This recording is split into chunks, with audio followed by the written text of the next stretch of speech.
माँ ब्रह्मचारिणी व्रत कथा। माँ दुर्गा की नव शक्ति का दूसरा स्वरूप ब्रह्मचारिणी का है। यहाँ ब्रह्मा का अर्थ तपस्या से है। माँ दुर्गा का यह स्वरूप भक्तों और सिद्धों को अनंत फल देने वाला है। इनकी उपासना से तप, त्याग, वैराग्य, सदाचार और संयम की वृद्धि होती है। ब्रह्मचारिणी का अर्थ तप की चारिणी यानी तप का आचरण करने वाली।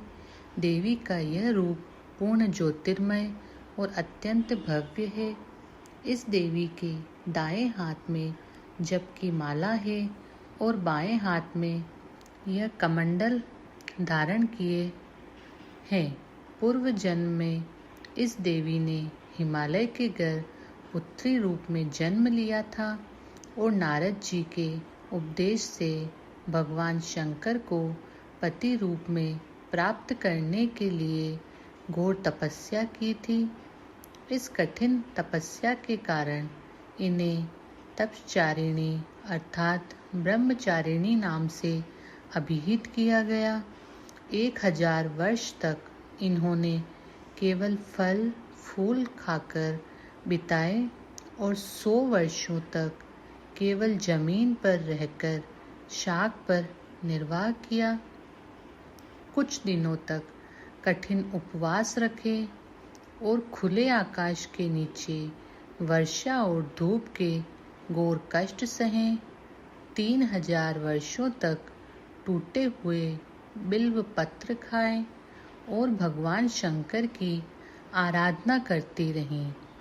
इसके बाद तो उन्होंने सूखे बिल्व पत्र खाना भी छोड़ दिए। कई हजार वर्षों तक निर्जल और निराहार रहकर तपस्या करती रहीं। पत्तों को खाना छोड़ देने के कारण ही इनका नाम अपर्णा नाम पड़ा। कठिन तपस्या के कारण देवी का शरीर एकदम क्षीण हो गया।